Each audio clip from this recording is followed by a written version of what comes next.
is the standard Cooper S. It's got 180 brake horsepower from a 2-litre turbocharged 4-cylinder engine with a 0-60 time of 6.9 seconds.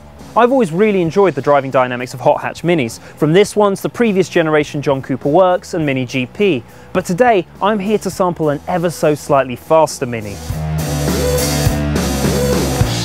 This is comfortably the fastest Mini in the UK today, the all new for 2015 Gen 3 Mini.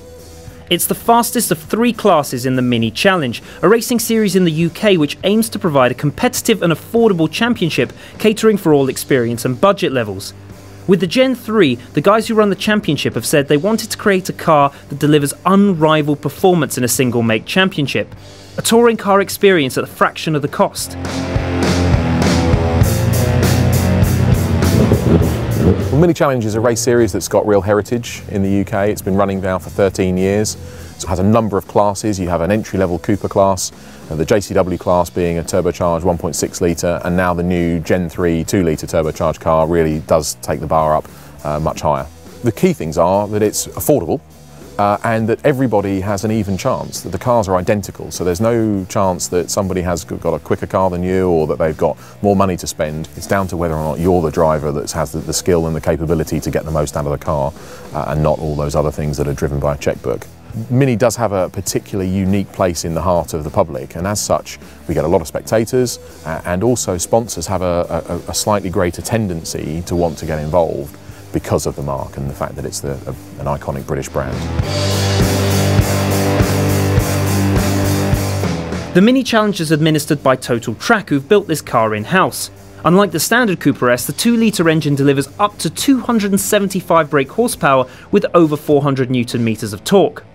With big slick tyres, 3-way adjustable dampers, bespoke Quaife sequential gearbox and motorsport ECU, this appears to be the real deal. With an 85 kilo driver, this thing weighs about 1150 kilos. So with me in it, let's call it an even 1200, shall we?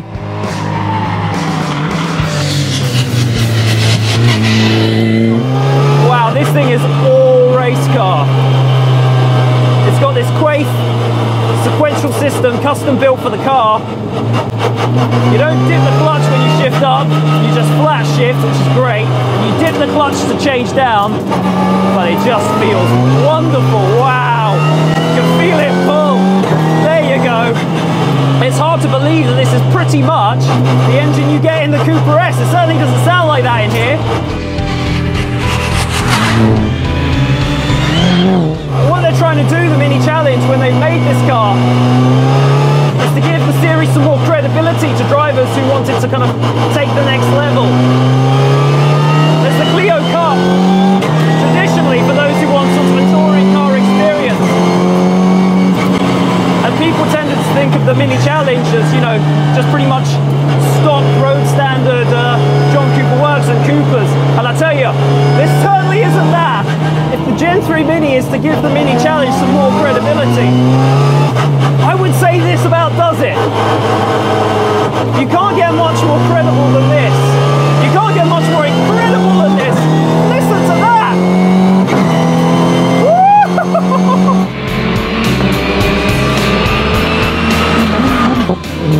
I won't say this is unrecognisable from the Cooper S, but it's a very, very, very distant cousin. It's the mental one you don't invite to parties because it will f things up. These cars go for about 30 grand, and that feels like an absolute bargain. They weren't interested in making a ludicrously expensive racing car. I mean, anybody can really do that. They wanted to make something that was affordable. And I mean, motorsport is expensive. It's never going to be the bargain of a century. I'm not saying that that isn't a lot of money, because £30,000 is a lot of money.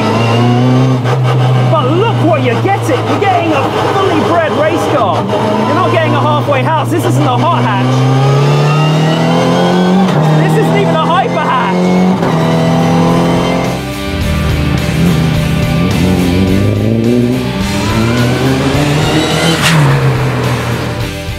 Don't be fooled by the friendly looking and familiar Mini headlights on the outside of the car. As you can see from this aggressive touring car inspired body kit, this thing is an absolute beast. And nothing shows that better than this interior. You can see how savage this car is. It's a proper racing car. You see everything exposed and you can see all the inner workings of the car.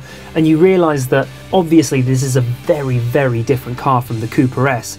Engine aside, it's got bigger brakes, bigger noise, bigger everything. The amount that they're charging, the experience is, I think, unrivaled for that kind of cost. They've already sold 10 of these and they're hoping to get about 20 on the grid, and can you just imagine the cacophony of 20 of these firing up together? I think the experience for these drivers will be completely unforgettable, and I for one would absolutely love to give it a go.